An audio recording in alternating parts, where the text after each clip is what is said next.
तो आज के वीडियो की शुरुआत हम करेंगे कि रॉबिन्सन क्रूसो नामक उपन्यास के लेखक डेफो ने शिकायत की थी कि भारतीय कपड़ा हमारे घरों, अलमारियों और सोने के कमरों तक में घुस गया है। यानी कि भारतीय कपड़ा इतना अधिक प्रसिद्ध था ब्रिटेन में कि हर आदमी उसको यूज करता था। अगर कोई हमारे कपड़ों को इतना ज़्यादा यूज किया यानी कि हमारा व्यापार उस समय फायदे में रहा होगा। ठीक, तो ये एक कोटेशन हमने देखा, कब का है ये? 1700 ईस्वी का। अब एक दूसरा कोटेशन है, ब्रिटिश इतिहासकार हैं पर्सिवल स्पीयर। उन्होंने कहा कि जो भारत का 1757 से 1813 का काल है वो बेशर्म लूट का काल है। तो यही हम आज पढ़ेंगे कि ऐसा क्या हो गया 1700 ईस्वी के, जिस समय भारत का व्यापार इंग्लैंड के साथ अच्छा था, अचानक से इतना खराब हो गया कि विभिन्न इतिहासकारों ने उसको डाकू राज, बेशर्म लूट का काल कहा है। पिछले लेक्चर में हमने क्या पढ़ा था? पिछले लेक्चर में हमने भू राजस्व व्यवस्थाएं पढ़ी थी, ये जिसको आप जाके देख सकते हैं पिछले लेक्चर में, जिसमें हमने इजारेदारी, अस्थाई, रैयतवारी, महलवारी ये सब पढ़ लिया था। आज हम पढ़ेंगे कि भारत में जो ब्रिटिशों ने लूट मचाई, एक व्यापार के माध्यम से, दूसरा भू राजस्व। तो भू राजस्व हमने कंप्लीट कर लिया था। आज हम देखेंगे कि व्यापार के माध्यम से कैसे लूटा उन्होंने। ऐसा क्या था जो भारत को गर्त में लेके चली गई। जैसे शशि थरूर की बुक है अंधकार काल भारत, उसमें बताया गया है कि 1700 ईस्वी के आसपास, जब 1600 कुछ में जब भारत आए ब्रिटिशर्स या बाकी यूरोपियन, तो उस समय भारत का पूरे विश्व के जीडीपी में 25% हिस्सा था। यानी कि दुनिया में 100 सामान कहीं बिकता था तो उसमें से 1/4 सामान हमारा होता था। ठीक, हर 25वां सामान हमारा होता था पूरी दुनिया में। और जब वो छोड़ के गए भारत 1947 में, तब भारत की जीडीपी का दुनिया की पूरी टोटल जीडीपी का भारत का उसमें हिस्सा मात्र 0.2% था। तो 25% से 0.2% पर हम आ गए थे। तो यही हम देखेंगे आज कैसा क्यों हुआ। तो चलो शुरू करते हैं। जो बहुत सारे इतिहास, रजनी पामदत्त हैं, उन्होंने अपनी किताब वगैरह में बांटा है। जो बाकी इतिहासकार भी मूल रूप से 3 रूप में बांटते हैं। उपनिवेशवाद के विभिन्न चरण 3 में देखे जाते हैं। 3 मूल चरण हैं इनके। एक आता है वाणिज्यिक उपनिवेशवाद, 1757 से 1813। 1757 यानी कि पलासी, 1813 यानी कि पहला एक्ट जो आया था 1813 ईस्वी में, जिसमें अंग्रेजों का एकाधिकार खत्म किया गया था तब तक। तो पहला वाणिज्यिक पूंजीवाद 1757 से 1813 चलता है। दूसरा औद्योगिक पूंजीवाद 1813 से 1857, यानी कि दूसरा 1813 से जब एकाधिकार इनका खत्म हो गया और क्राउन के शासन आने तक। तीसरा चलता है 1857 से 1947 तक, क्राउन के शासन पूरा में जब तक भारत आज़ाद हुआ तब तक। तो तीनों चरण के बारी बारी देखते जाएंगे। फिर हम देखेंगे आखिरी में कि शहरी दस्तकारी उद्योग और ग्रामीण दस्तकारी उद्योग क्यों खत्म हो गए और उनका परिणाम क्या निकला अंत में। तो कारण देखेंगे, परिणाम देखेंगे। कारण तो पिछली क्लास में हमने समझ लिया था कि बहुत सारे युद्ध हुए, अंग्रेजों ने बंगाल प्रांत को हथिया लिया, उसके बाद से ये भारत में भू राजस्व और व्यापार के माध्यम से इन्होंने लूट मचाना शुरू कर दिया। तो पहला चरण हम पढ़ते हैं, वाणिज्यिक पूंजीवाद। एक फ्लो चार्ट के माध्यम से पढ़ने की कोशिश करेंगे। तो वाणिज्यिक पूंजीवाद में क्या हुआ था? मूल रूप से भारतीय व्यापार पर इन्होंने एकाधिकार कर लिया। कैसे एकाधिकार किया? इन्होंने सबसे पहले डचों को हराया, पुर्तगालियों को बाहर कर दिया, फ्रांसीसियों को बाहर कर दिया। सिर्फ और सिर्फ भारत में अंग्रेज बच गए पलासी के बाद। पलासी में और बक्सर के बाद इन्होंने भारतीय राजाओं जो बड़े बड़े थे उन सबको भी खत्म कर दिया। लगभग टीपू सुल्तान खत्म हो गया, उसके बाद से मराठा खत्म हो गए। ठीक, तो भारतीय व्यापार पर एकाधिकार कर लिया इन्होंने। अब सिर्फ और सिर्फ भारत में एक ही व्यापारी बड़ा रह गया, अंग्रेज रह गए थे। और भारत पर अपना नियंत्रण स्थापित कर राजस्व पर एकाधिकार कर लिया। यानी कि भू राजस्व के माध्यम से भी राजस्व अंग्रेज ही वसूलेंगे, व्यापार के माध्यम से भी लाभ केवल और केवल अंग्रेज ही हासिल करेंगे। और उस समय भारत का सबसे समृद्ध प्रांत बंगाल प्रांत, इस पर अंग्रेजों ने 1757 के बाद, पलासी के बाद, इसके दीवानी पर और भू राजस्व के बाद द्वैध शासन करना प्रारंभ कर दिया था। ये सबसे समृद्ध प्रांत था भारत का उस समय। भारत से वसूला गया धन ब्रिटेन भेजा जाने लगा। इस समय एक तरफा था, जितना भी लूट का माल आता डायरेक्ट जहाज में डालो, उसको ब्रिटेन भेज दो। ठीक, पर्सिवल स्पीयर, ब्रिटिश इतिहासकार ने इसको बेशर्म लूट का काल कहा है, और के.एम. पन्नीकर ने इस काल को 1757 से 1813 के काल को डाकू का राज कहा है। इसमें हमने मूल रूप से क्या देखा था, भू राजस्व व्यवस्था शुरू हो गई थी और लूट शुरू हो गया था। बंगाल में द्वैध शासन शुरू हो गया था। 1873 के बाद द्वैध शासन भी खत्म कर दिया गया था। ठीक है, तो ये पहला काल था, वाणिज्यिक पूंजीवाद का काल। इसमें क्या हुआ, एकाधिकार हासिल किया और अपना नियंत्रण राजस्व व्यवस्था पर हासिल कर लिया, चाहे वो भू राजस्व के माध्यम से हो, चाहे व्यापार के माध्यम से। भारत से लूटा गया धन सीधा ब्रिटेन भेज दिया गया। पर्सिवल स्पीयर और के.एम. पन्नीकर ने इसके बारे में टिप्पणी की है। अब अगला आते हैं 1813 से 1857 का काल। 1813 का एक्ट है। 1813 के एक्ट में क्या किया गया कि चाय और चीनी यानी कि चीन से चाय और चीन से व्यापार पर एकाधिकार सिर्फ अंग्रेजों का रहा। चाय के व्यापार पर और चीन नामक देश के साथ व्यापार पर अंग्रेजों का एकाधिकार था। बाकी सब कुछ व्यापार पर एकाधिकार खत्म कर दिया गया अंग्रेजों का। ईस्ट इंडिया कंपनी का मूल रूप से खत्म कर दिया गया इनका व्यापार पर एकाधिकार। क्यों खत्म किया गया, क्योंकि उस समय अगर हम देखते हैं ना कि 1813 का एक्ट लाया ही क्यों गया, एक मिनट में लेके समझा देता हूँ। 1813 का एक्ट क्यों लाया गया था, यूरोप में नेपोलियन ने लगभग में पूरे यूरोप को, ब्रिटिश आइलैंड को छोड़ के पूरे पर अधिकार कर लिया था और उन्होंने यूरोपियों को एक प्रणाली लागू कर दी, यानी कि ब्रिटेन से कोई व्यापार नहीं करता था यूरोप में। तो ब्रिटेन के सभी लोग भारत से व्यापार करते थे, भारत से व्यापार उनको करते थे और भारत के व्यापार पर ईस्ट इंडिया कंपनी का तब तक एकाधिकार था। इसलिए 1813 के एक्ट द्वारा वो एकाधिकार खत्म कर दिया गया।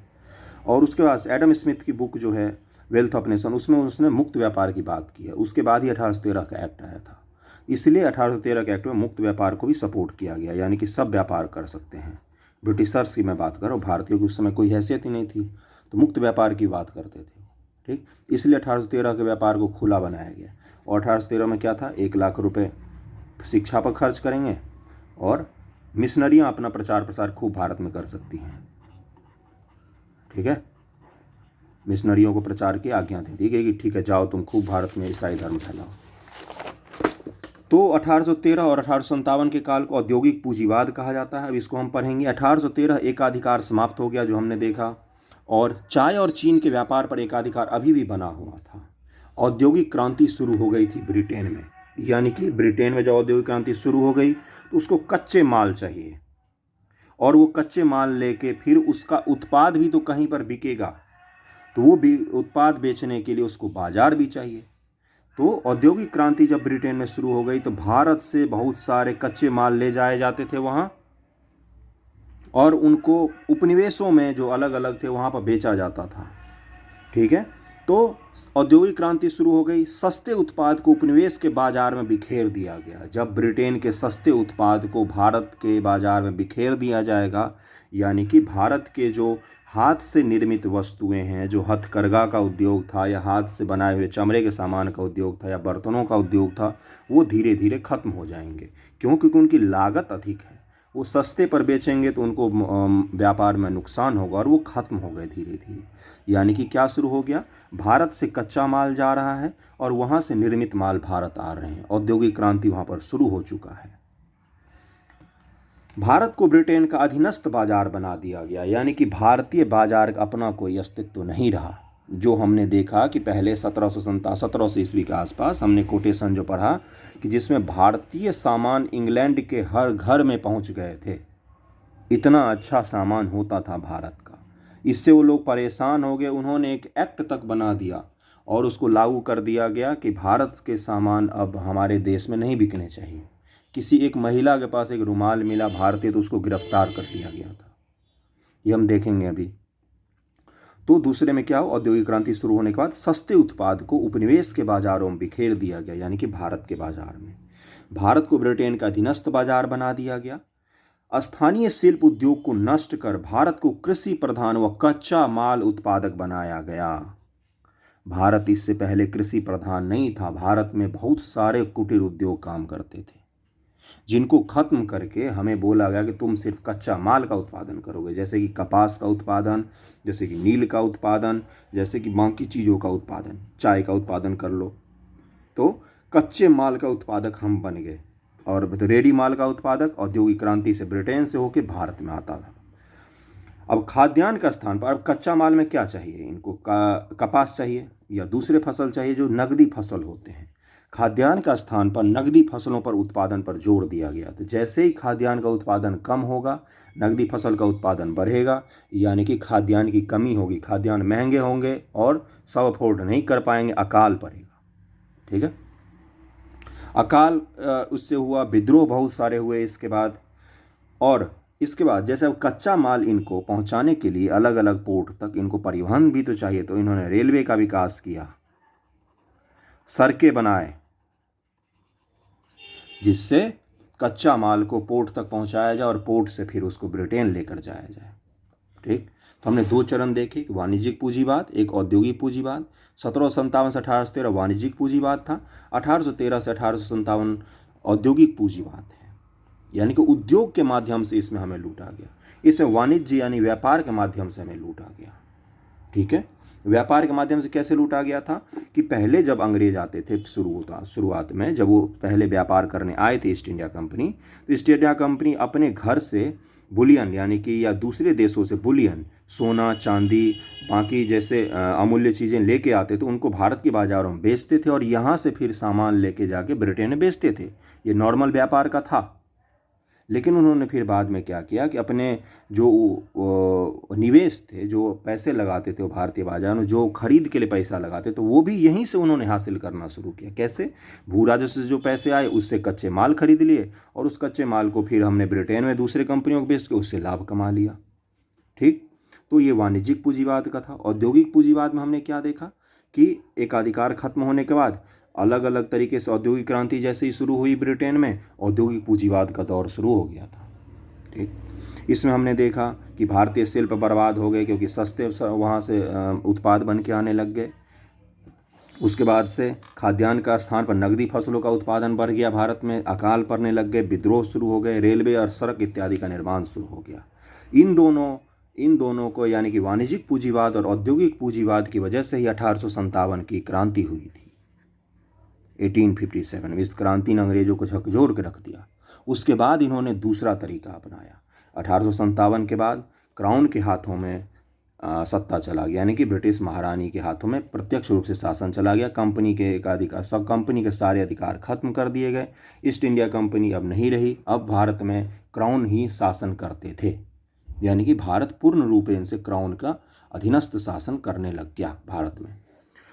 और वाइसराय पद नाम दे दिया गया। 1857 से 1947 भारत के लूट से ही जो जमा पूंजी थी ब्रिटेन में, जो अमीर लोग थे उनके पास जो जमा पूंजी थी, अब उसको भारत में निवेश किया गया।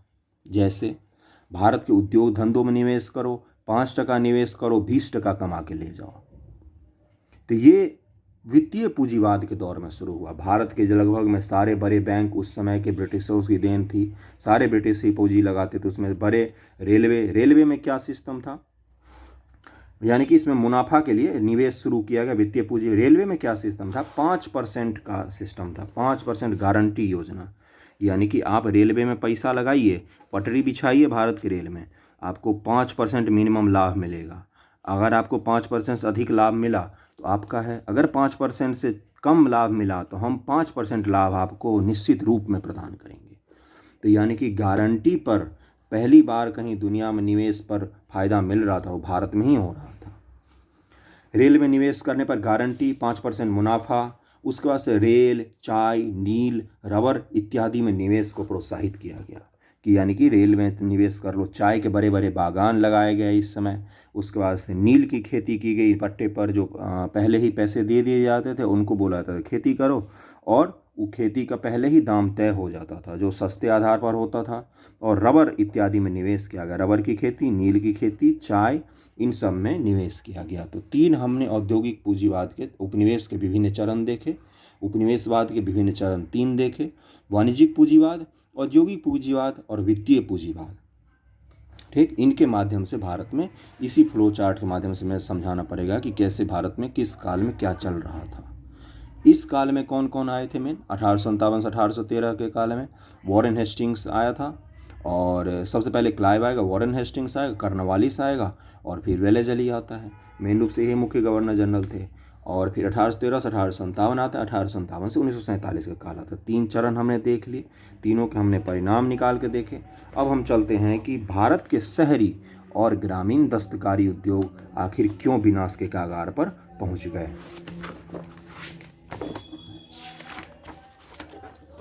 दस्तकारी उद्योगों का नाश, ये सब मैं पिछले लेक्चर में करा चुका हूँ, आप जाके देख सकते हैं उसमें बूढ़ा जैसी व्यवस्था। और अगर किसी को इसका PDF चाहिए हो हैंड रिटन नोट्स का, तो डिस्क्रिप्शन में मैं डाल दूंगा टेलीग्राम लिंक, उसमें से ले लेना। दस्तकारी उद्योग का विनाश, तो दस्तकारी उद्योग शहरी हस्तशिल्प और ग्रामीण हस्तशिल्प, ग्रामीण में भी उस समय बहुत अच्छा उद्योग धंधा चल रहा था भारत में पहले से, मुगलों के समय में भी। ब्रिटिश से पहले भारत में हस्तशिल्प अत्यंत विकसित अवस्था में था। देसी राज्यों और उनके अधिकार के ह्रास का देश की शहरी दस्तकारी पर तत्काल बड़ा सीधा प्रभाव पड़ा। देसी राज्य जो थे, जब इनका ह्रास हुआ और उनके अधिकारों को ह्रास हो गया, देसी राज्य जो बड़े बड़े रजवाड़े थे, तो उसका सीधा असर शहरी दस्तकारी और ग्रामीण दस्तकारी पर सीधा असर पड़ा। ये देसी रजवाड़े इनके सबसे बड़े खरीदार ही थे। इन्हीं का तो लाइफ स्टाइल जो रॉयल वाला था, उसी में तो सारे बड़े कीमती चीज़ें बिकती थी। सामान्य लोगों की खरीद शक्ति तो बहुत ही कम थी। तो जब बड़े खरीदार कमज़ोर हो जाएंगे, यानी कि उसको बनाने वाला भी कमज़ोर हो जाए, खरीदार नहीं रहेगा तो कौन बनाएगा। 1600 से 1757 तक कंपनी एक व्यापारिक संघ थी। बाहर से बुलियन यानी कि सोना चांदी तथा भारत से सामान का आयात करते थे। ये नॉर्मल व्यापार का प्रोसेस था। ब्रिटेन के बाजार पर भारतीय सामान हावी होने लगे। ब्रिटेन में, यानी कि ब्रिटेन के बनाए हुए जो सामान थे, उससे ज़्यादा भारतीय सामान की मांग होने लग गई। 1700 में एक्ट द्वारा एशिया के रेशमी कपड़ों पर रोक लगा दिया गया। यानी कि ब्रिटेन के लोग डर गए, वहाँ के शासक डर गए कि इससे तो हमारे यहाँ के उद्योग धंधे खत्म हो जाएंगे। इसलिए उन्होंने 1700 में एक एक्ट बनाया, बोला कि एशिया के रेशमी कपड़े अब ब्रिटेन में नहीं बिकेंगे। 1720 में छीट और रंगे हुए सूती वस्त्रों पर रोक लगा दी गई। 1720 में ब्रिटेन में छीट और रंगे हुए सूती वस्त्र पर भी रोक लग गई है।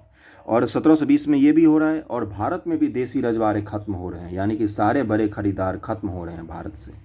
भारत में ददनी प्रथा को शुरू किया गया।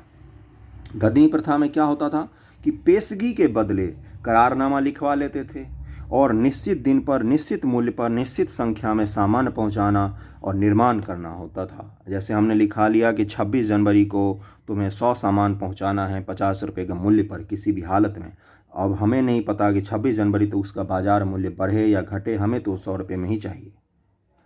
ठीक, इसी को ददनी प्रथा कहा गया। यानी कि पहले ही करारनामा लिखवा लेते थे, पैसे दे के पहले ही बॉन्ड बना लिया हमने, हमें नहीं पता कि आगे दाम उसका बढ़ेगा या घटेगा। निश्चित दिन पर, निश्चित मूल्य पर, निश्चित संख्या में सामान पहुंचाना या निर्माण करना होता था। ठीक,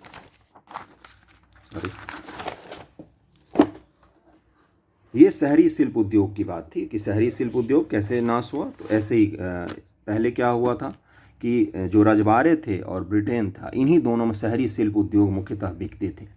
तो रजवाड़े भी कमज़ोर हो गए और ब्रिटेन के साथ भी 1720 में एक्ट बना के ब्रिटेन के साथ भारत के व्यापार को कमज़ोर कर दिया गया। और फिर हम जब दूसरा चरण देखते हैं, उसमें क्या देखते हैं हम औद्योगिक चरण में, कि ब्रिटेन में औद्योगिक क्रांति शुरू हो गई और वहाँ के सस्ते उत्पाद को भारत के बाज़ारों में बिखेर दिया गया। अब ग्रामीण शिल्प उद्योग का विनाश कैसे हुआ। बाजार में ब्रिटिश मशीनों से बनी हुई सस्ती वस्तुओं की जैसे बाढ़ सी आ गई। सस्ती वस्तुएं जब बाजार में आ जाएंगी तो महंगी वस्तु कोई क्यों खरीदेगा। ग्रामीण हथकरघा, बढ़ई इत्यादि उद्योग नष्ट हो गए। ग्रामीण हथकरघा उद्योग जो था और बढ़ई उद्योग जो था वो सब खत्म हो गए। चर्मकार जो थे उनको चमड़ा नहीं मिलता था। क्यों? चमड़ा बड़े कारखानों में बेच दिया जाता था। उससे पहले गांव में क्या होता था, 10 मवेशी है, किसी का 2 मवेशी मिल गया तो गांव का ही चर्मकार उससे लेदर ले जाता था और उसका सामान बना के वो बेचता था। अब वो लेदर उसको नहीं बेचा जाता था। अब वो लेदर किसको बेचा जाता था? बड़े कारखानों को, जो बड़े स्तर पर उत्पादन करते थे। सिंथेटिक रंग के आयात से गांवों का उद्योग चौपट हो गया। गाँवों पहले सिंथेटिक रंग का यूज नहीं होता था, जो केमिकल से बने हुए रंग हैं वो भारतीय बाजार में सब जगह भर गए, इसलिए गाँव के धंधों के और से उद्योग भी चौपट हो गए। रोशनी के लिए केरोसिन और क्रेसिंग मशीन आ गए। केरोसिन ऑयल और क्रेसिंग मशीन जो लालटेन जैसे यूज़ करते हैं वो आ गए, जिससे क्या हुआ, गांव के जो तेलिया था, जो तेल बेचने का काम करते थे, तेलिया एक जाति भी होती है कहीं जगह, तेलिया समुदाय, इसके उद्योग धंधे खत्म हो गए। किसका? चर्मकार सबसे पहले, जो भारत के पारंपरिक रूप से उद्योग धंधे थे, बढ़ई, चर्मकार, तेलिया, सबके उद्योग खत्म हो गए। धातुओं के बर्तन आने से कुम्हार कमजोर हो गए, परंतु फिर भी कुम्हार जीवित रहे। इसका दो कारण था। कुम्हार जो भारत के पारंपरिक व्यापार की पद्धति थी, अलग अलग वर्ण डिवीजन के आधार पर लोग अलग अलग सामान का निर्माण करते थे और उसको बेचते थे, वो सब खत्म हो गया। और कुम्हार क्यों जीवित रहे कि हमारी संस्कृति में बहुत ज़्यादा कुम्हार का यूज सामान का होता है और लोगों के पास धातु बर्तन खरीदने के पैसे भी नहीं थे, इसलिए थोड़े बहुत कुम्हार बचे रहे, बाकी ये ऊपर के लगभग में सब खत्म कर दिए गए। तो ग्रामीण शिल्प उद्योग कैसे विनाश हुआ, शहरी शिल्प उद्योग कैसे विनाश हुआ, और औद्योगिक पूंजीवाद के विभिन्न चरण हमने देख लिए। अब इन्हें पुनर्जीवित करने का जो प्रयास भारतीय स्वतंत्रता संग्राम के तहत किया गया वो पढ़ेंगे। उससे पहले हम पढ़ते हैं कि परिणाम क्या हुआ इसका। उद्योग नष्ट होने से कृषि पर अत्यधिक बोझ बढ़ गया। क्या होगा, जितने भी लोगों के उद्योग धंधे नष्ट हुए वो छिपी हुई बेरोजगारी की तरह सब कृषि करने लग गए। सब कृषि कर लो, तो सब कृषि में आ गए, यानी कि जो कृषि में छिपी हुई बेरोजगारी है वो बढ़ जाएगी। और क्या होगी, ये सब गांव शहरों की ओर भागेंगे कमाने के लिए, यानी कि शहरों की आबादी भी बढ़ेगी। कृषि की उत्पादकता का ह्रास होगा। अब एक आदमी के काम की जगह 10 आदमी काम कर रहे तो उत्पादकता का ह्रास तो होगा ही। आत्मनिर्भर गांव अब शहरों पर निर्भर हो गए। प्राचीन काल से ही आज तक ये चला रहा था, जब तक ब्रिटिश आए थे, कि ग्रामीण व्यवस्था जो थी अर्थव्यवस्था के रूप से, सामाजिक रूप से, राजनीतिक रूप से वो आत्मनिर्भर होते थे, यानी कि वो शहरों पर निर्भर नहीं होते थे। खुद गांव में उत्पादन करके, खुद ग्रामीण व्यवस्था ऐसी थी, जैसे चर्मकार होते थे, बढ़ई होते थे, वो अपना अपना निर्वाह कर सकते थे, उनको शहरों में जाने की ज़रूरत नहीं होती थी। अब वो ढांचा टूट गया, यानी कि ग्रामीण जो आत्मनिर्भरता था वो खत्म हो गया। वो तब जो खत्म हुआ वो आज तक चला आ रहा है। शहरी संसाधनों पर बोझ बढ़ा। शहरों में अब भीड़ भाड़ होने लगेंगे, शहरों में अधिक लोग आके रहेंगे। क्यों? क्योंकि ग्रामीण व्यवस्था जो है वो चौपट हो चुकी है। भारतीय अर्थव्यवस्था अत्यधिक कमजोर स्थिति में अब आ गई। अब वो हम भारत की अर्थव्यवस्था पूर्ण रूपेण एक उपनिवेश की अर्थव्यवस्था बन गई है। स्वतंत्रता आंदोलन में गांधी जी के जो योगदान है, इनको जीवित करने के लिए गांधी जी समझते थे कि अगर ये चीज़ जीवित हो गया, जो ये शिल्प उद्योग, ग्रामीण शिल्प उद्योग हैं या शहरी शिल्प उद्योग हैं, तो भारत के गांव आत्मनिर्भर हो जाएंगे। और गांव आत्मनिर्भर होंगे तो शहर जो है वो व्यवस्थित तरीके से रह सकते हैं, शहरों से इतना अधिक पलायन नहीं होगा गाँव की तरफ। इसलिए उन्होंने क्या किया था, ऑल इंडिया स्पिनर्स एसोसिएशन बनाया था हथकरघा उद्योग को जीवित करने के लिए, जो भारत का मेन उद्योग होता था, जिसके आधार पर भारत बहुत ज़्यादा निर्यात करता था। उस उद्योग को जीवित करने के लिए ऑल इंडिया स्पिनर्स एसोसिएशन बनाया था गांधी जी ने, और विलेज इंडस्ट्री एसोसिएशन बनाया था कुटीर उद्योग के पुनर्जागरण के लिए। तो हमने परिणाम पढ़ लिया, हमने प्रोसेस देखा कि कैसे ग्रामीण शिल्प उद्योग का विनाश हुआ, शहरी दस्तकारी उद्योग का कैसे विनाश हुआ, जो खरीदार थे वो खत्म हो गए तो शहरी उद्योग खत्म हो गया। उससे पहले हमने और क्या देखा था कि विभिन्न चरण देखे हमने।